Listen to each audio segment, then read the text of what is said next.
தாலுக்கா அடையபுலம் கிராமத்தில் இருக்கோம். என்கே தாங்கல் பக்கத்தில் வந்து என்கே தாங்கல். என் பேர் சுந்தர், சன் ஆஃப் கந்தசாமி. நான் வந்து இப்போ இங்கே 8 ஏக்கரா விவசாயம் பண்ணிவிட்டு அடிஷ்னலாக வந்து ஒருங்கிணைந்த பண்ணையில் இந்த இப்போ நாட்டுக்கோழி வளர்ப்பு பண்ணிட்டு. உங்களை பற்றி சொல்லுங்கள் சார். சார் ஆக்சுவலி வந்து நான் ஒரு 11 இயர்ஸ் வந்து எம்என்சி கம்பெனியில் ஒர்க் பண்ணியிருந்தேன். இப்போ எனக்கு வந்து 8 ஏக்கரா விவசாயம் இருக்குது. அந்த 8 ஏக்கரா விவசாயத்தில் அப்பா தான் பார்த்துருந்தாரு. அப்போ பார்த்துட்டு இருந்தார். ரெண்டாவது வந்து நான் அங்கே ஜாப் பண்ணிட்டு இருந்தேன். அதுக்கடுத்து வந்து அப்பா இறந்துட்ட பிறகு என்னால் வந்து ஃபர்தராக பண்ண முடியல, இங்கேயும் அங்கேயும் எந்த வேலையும் செய்ய முடியல. அதுக்கடுத்து நான் என்ன பண்ணேன், ஒரு 2 இயர்ஸ் ஒர்க் பண்ணி பார்த்தா நான் முடியல. ரிசைன் பண்ணிவிட்டு நான் இங்கே வந்து விவசாயம் நான் ஸ்டார்ட் பண்ணிட்டேன். விவசாயம் பண்ணிவிட்டேன். ஆனால் விவசாயத்தில் வந்து எனக்கு வந்து 4 to 5 month பொறுத்து தான் எனக்கு வந்து ஏதாவது இன்கம். அப்போது அடிஷ்னலாக வந்து எனக்கு வந்து அடுத்து சோர்ஸ் வேணும், பணம் வேணும் அப்படின்றதுக்காக தான் வந்து நான் இந்த ஒருங்கிணைந்த பண்ணை மாதிரி அதுக்காக வந்து நாட்டுக்கோழி ஸ்டார்ட் பண்ணேன். எனக்கு வந்து அது இல்லாமல் இது மாடு டெய்லிக்கு கறந்துருக்கு. இப்போ 5 மாடு அது வந்து 10 days ஒரு டைம் பில்லு வரும். சரி, அதை விட டெய்லி சோர்ஸ் வேணும் அப்படின்னு சொல்லிட்டு அதனால் முட்டைக்காக வந்து கொஞ்சம் கோழியும், நம்ம சேல்ஸுக்காக வந்து கொஞ்சம் கோழியும் அடிஷனல். இப்போ ஸ்டார்டிங் இனிஷியலில் வந்து ஒரு 300 தான் ஸ்டார்ட் பண்ணேன். அப்புறம் ஃபர்தராக ஒரு ஷெட்டாக ஸ்டார்ட் பண்ணிவிட்டு, அதாவது மந்த்லி வந்து ஒரு பேட்ச்சு அட்லீஸ்ட் 500 பேட்ச் வெளியே போகிற மாதிரி பண்ணிட்டு இப்போ 4000 கோழி அந்த ஸ்டேஜில். இந்த ஐடியா உங்களுக்கு எப்படி வந்தது சார், இந்த கோழி பண்ணை உங்களுக்கு தொடங்கணுன்ட்டு? இல்லை சார், இது வந்து ஆக்சுவலி வந்து எனக்கு ஃபியூச்சர் ஐடியா அதெல்லாம் எதுவுமே பிளான்லாம் கிடையாது. பட் எனக்கு என்னென்னா வருமானம், எனக்கு வேண்டிய சோர்ஸு, எனக்கு பணம் வேணும். அதுக்காக வந்து இந்த மாதிரி நாட்டுக்கோழி தான் சார் நான் இறங்கினேன் ஃபர்ஸ்ட். அப்படி தான் எனக்கு வருமானத்துக்கு தான் ஆரம்பிச்சிது. ஆனால் அது வந்து ஃபியூச்சரில் வந்து இதை வந்து 300 தான் நான் ஸ்டார்ட் பண்ணேன். 300 ஸ்டார்ட் பண்ணிவிட்டு அதை வந்து அப்படியே வந்து இப்போ 4000 கிட்ட வந்து நான் பேட்ச்சு அப்படியே கண்டினியூஸ் பண்ணிட்டு இருக்கிறேன். ஆனால் எல்லாமே வந்து அந்த வருமானம் பிளான் பண்ணி தான் பண்ணேன். அது என்னென்னா இப்போ ஸ்டார்டிங் இனிஷியலில் வந்து 4 month ஒன்ஸ் தான் வந்து எனக்கு வருமானம் வரும்னு சொல்லி நினச்சோம். அப்போது எனக்கு டெய்லி வருமானம் வேணும்னா அப்போ முட்டைக்காக கொஞ்சம் பேட்ச் வைக்கணும்னு சொல்லி அதுக்கு ஒரு 1000 வச்சோம். அப்போ அந்த மாதிரி முட்டை வைக்கும் போது ஒரு 250 முட்டை பர் டே வந்து கிடச்சிது. அப்போது அது வந்து நான் மார்க்கெட்டில் கொடுக்கும்போது 8 ரூபா ரேட்டுக்கும், இங்கே ரீட்டெயிலில் கொடுக்குறதுக்கு 10 ரூபா கொடுக்கும்போது அது வந்து எனக்கு வந்து ஒரு நல்ல சோர்ஸாக இருந்தது.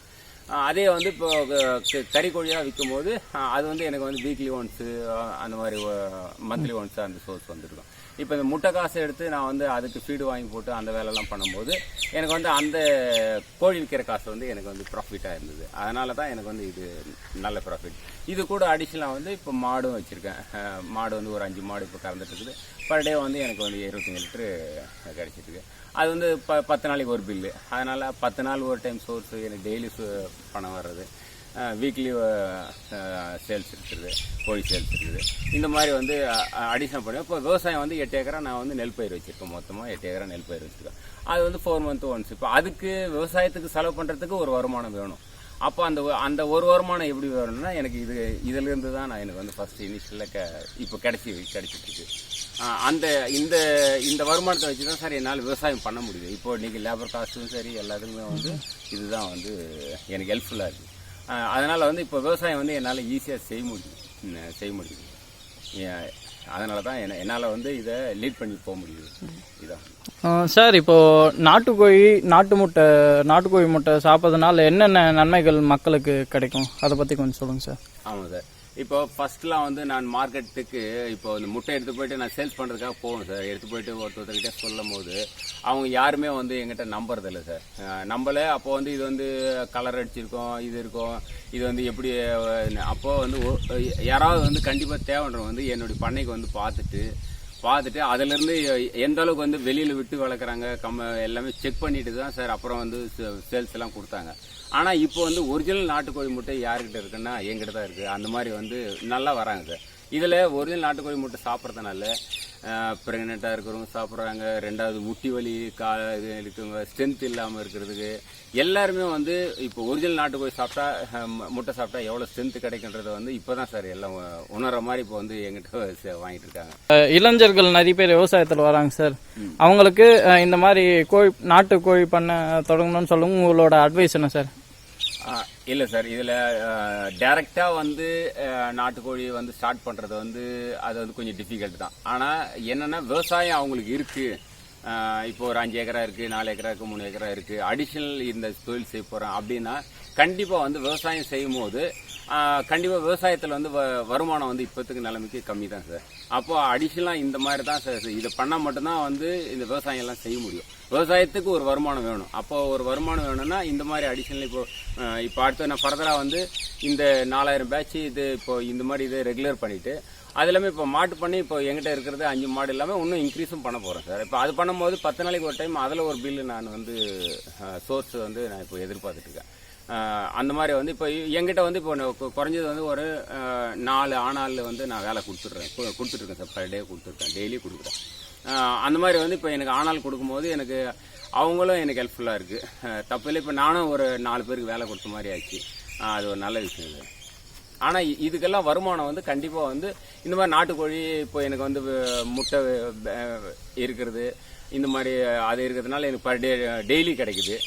ரெண்டாவது வந்து வீக்லி வருமானம் இருக்குது. 10 நாளைக்கு ஒரு டைமு இப்போ பால் பில் கிடச்சிட்டு இருக்கு. அதை வந்து இப்போ நான் என்ன நினைக்கிறேன்னா இந்த 10 நாளைக்கு வரக்கூடிய அமௌண்ட் எடுத்து லேபருக்கு கூலியால் கொடுத்துட்டு அந்த விவசாயம் வந்து கம்ப்ளீட்டாக வந்து எனக்கு வந்து அது ப்ராஃபிட்டாக வரும், லாபகரமாக கிடைக்கும். இப்போ அந்த செலவெல்லாம் வந்து இதில் எடுத்துட்டு விவசாயம் எனக்கு 8 ஏக்கரா இருக்குது. அந்த 8 ஏக்கரா இப்போ நெல் பயிர் போட்டிருக்கேன். இப்போ அது வந்து எனக்கு வந்து கம்ப்ளீட்டாக வந்து எனக்கு வந்து லாபமாக தான் அமையும். அந்த கணக்கு பண்ணி தான் சார் இப்போ நான் எல்லாமே ஜாப் பண்ணிக்கிறேன். இதனால நீங்கள் என்ன சொல்ல வரீங்கன்னா இந்த மாதிரி இணைந்த பண்ணையில் மட்டும்தான் ஓரளவுக்கு லாபம் ஈட்ட முடியும்னு சொல்றீங்க? கண்டிப்பாக சார். இதில் எனக்கு என்னன்னா எனக்கு இப்போ வந்து கால்நடை துறையில் ஏடி அவங்க எல்லாருமே வந்து எனக்கு நல்லா சப்போர்ட் பண்ணுறாங்க. ஆனால் என்னென்னா அவங்க என்னென்னா இந்த இப்போ ஒருங்கிணைந்த பண்ணைன்னு ஸ்டார்ட் பண்ணும்போது எனக்கு வந்து மரம் செடிங்க காய்கறிங்க அந்த மாதிரிலாம் வந்து வைக்க சொல்கிறாங்க. அந்த 8 ஏக்கரா விவசாயத்தில் நீங்கள் அதெல்லாம் வந்து பண்ணாதான் வந்து அது ஒருங்கிணைந்துக்கு வரும்ன்றாங்க. ஆனால் என்னால் வந்து இன்னும் எனக்கு வந்து லேபருக்கு இதில் வந்து எனக்கு கொஞ்சம் டிஃபிகல்ட் இருக்குது. ஏன்னா நான் வந்து இப்போது நிலத்திலே வந்து இப்போ வீடு எல்லாமே இருக்கும். கொஞ்சம் ஊருக்கும் எனக்கு வந்து ஒரு கிலோமீட்டர் டிஸ்டன்ஸ் இது. அப்படி இருக்கும்போது வந்து கொஞ்சம் ஆளுங்க வரதான் கொஞ்சம் கஷ்டம் இருக்குது. அதனால் வந்து இப்போ இந்த மாதிரிலாம் வந்து நான் அடிஷனல் பண்ணிட்டேன்னா கோழியெல்லாம் வந்து நான் பராமரிக்கிறது வந்து கொஞ்சம் பிரச்சனை வந்துடும். அதனால் வந்து எனக்கு வந்து டெய்லி பராமரிப்பு அது கண்டிப்பாக வேணும். அதில் மார்டாலிட்டி இஷ்யூ எதுவுமே இருக்கக்கூடாது. அதுக்காக வந்து நான் அதை இப்போ இனிஷியலில் வந்து அந்த மாதிரிலாம் இஷ்யூலாம் கொஞ்சம் ஃபேஸ் பண்ணேன். பட் இருந்தாலும் வந்து அது என்ன ப்ராப்ளம்ன்றதெல்லாம் வந்து இப்போது நான் ரெக்டிஃபை பண்ணிட்டேன் சார். ஒன்றும் பிரச்சனை இல்லை. அந்த மாதிரி ஏதாவது இஷ்யூ வந்தாலும் என்னால் அது சால்வ் பண்ண முடியும். அது பண்ணிட்டு இருக்கேன் சார். அதனால் வந்து இப்போ அந்த ஒருங்கிணைந்த பண்ணையில் இந்த காய்கறி வகைகளில் நான் போகல. இப்போ எனக்கு வந்து இதுதான் வந்து மெயின். இப்போ அப்படி இருக்கும்போது இதை வந்து நான் டெய்லி மானிட்டரிங் வந்து ரொம்ப இம்பார்ட்டன்ட். இப்போ அந்த 1 ஏக்கரா நான் கம்ப்ளீட்டாக ஃபென்சிங் போட்டு இப்போ அதில் தான் நான் இப்போது கோழியெல்லாம் வெளியே விட்டுருவோம். அப்போ வெளியே இருக்கும்போது அதுக்கு வந்து இப்போ மாட்டு சாணி எடுத்து வந்து கொட்டிட்டாக்கா அது கலர் அந்த இப்போ நாட்டுக்கோழி பொறுத்தவரை கலரை பழக்கம். அப்போ அது கலரிட்டு இருக்கும். அதுலேருந்து புழு பூச்சிகள் எடுத்து சாப்பிடும். அந்த மாதிரிலாம் வந்து பண்ணும்போது இது வந்து ஒரிஜினல் நாட்டுக்கோழின்னா என்னன்றது நம்ம மக்களே வந்து பார்க்குறாங்க, அவங்களும் வந்து வாங்கிட்டு போகிறாங்க. பிரச்சனை இல்லை. அதனால எனக்கு நல்ல லாபம். ஐயா, இப்போ வந்து இந்த மாதிரி வெளியே இருக்கிறதுனால உங்களுக்கு நாயோ ஓநாயோ அந்த மாதிரி ஏதாவது தொல்லை இருக்கும்ல கோழி பண்ணி வச்சிருக்கிறதுனால? இனிஷியலில் வந்து அது இப்போ நாங்கள் இப்போ ஃபர்ஸ்ட் எங்கள் அப்பா இருக்கும்போது வந்து பிராய்லர் வச்சுருந்தோம் சார். அப்போ வந்து அந்த மாதிரி இஷ்யூ இருந்தது. அதனால வந்து இப்போ நான் இப்போ ஒரு கெட்டுனா ஒரு சின்ன பாம்பு கூட வரக்கூடாது. அந்த மாதிரி தான் வந்து எல்லாமே வந்து மெஷ் போட்டிருக்கேன். அந்த மெஷ் வந்து இப்போ ஒரு ஷெட் இருக்குன்னா அதில் வந்து மேலே ஏறி இறங்குற மாதிரிலாம் வந்து காட்டு போனெல்லாம் இறங்கிடும். அந்த மாதிரி இருக்கிறதுனால எல்லாமே கம்ப்ளீட்டாக வந்து மெஷ் கவர் பண்ணியிருக்காங்க. அதனால வந்து பயமே கிடையாது. எல்லாமே நாட்டுக்கோழி வளர்த்தா வந்து பாம்புங்க நிறைய இருக்கும். அந்த முட்டை நீ ரெடி பண்ணதுனால முட்டைக்கு அந்த வாசனைக்கு வரும்னு சொல்கிறாங்க. ஆனால் எனக்கு நான் கம்ப்ளீட்டாக ஃபென்சிங் போடுறதுனால அந்த கீழே மட்டும் வந்து அந்த ரொம்ப மைனட் ஃபென்சிங் போட்டுருக்கு. அதனால வந்து பாம்பு கூட வர்றதில்லை. அதனால அந்த இஷ்யூ எங்களுக்கு இல்லை. சரி, இப்போ உங்களுக்கு வர வருவாயை வச்சு ஓரளவுக்கு எல்லாத்தையும் சமாளிக்க முடியுதுல, ஓரளவுக்கு லாபம் ஈட்ட முடியுது? கண்டிப்பாக சார். இப்போ ஆக்சுவலாக வந்து எனக்கு வந்து இப்போ முட்டை வந்து டெய்லி காசு சார். டெய்லி காசு. இப்போ கோழி விற்கிறது வந்து எனக்கு வாரத்துக்கு காசு. அப்படி இருக்கும்போது இப்போ எனக்கு இப்போ மாட்டு பண்ணை வச்சிருக்கிறேன். இப்போ 5 மாடு தான் இருக்குது. அதில் வந்து எனக்கு 25 லிட்டர் கிடைக்குது. அது வந்து எனக்கு 10 நாள் ஒரு பில் கிடைக்குது. அப்படி இருக்கும்போது இது வந்து நான் 8 ஏக்கரா விவசாயத்துக்கு வந்து இந்த பணத்தெல்லாம் வச்சு நான் விவசாயம் பண்ணியிருக்கேன் சார். அதனால வந்து எனக்கு வந்து லாபம்னு பார்த்தீங்கன்னா எனக்கு இப்போ 8 ஏக்கரா இதில் வந்து இப்போ ஒரு குறைஞ்சது வந்து ஒரு 220 மூட்டை எனக்கு வந்து கிடைக்குது. அந்த 220 மூட்டை எனக்கு வந்து நெட் ப்ராஃபிட் தான். அதாவது அது வந்து லாபகரம்னா இப்போ எனக்கு வந்து அது லாபம் தான். கடன் வாங்காம நான் செய்யறது வந்து அது பெரிய விஷயம் இல்லை சார். இப்போ இந்த வருமானத்தில் தான் வந்து நான் 8 ஏக்கர் விவசாயத்தை பண்ண முடியும்.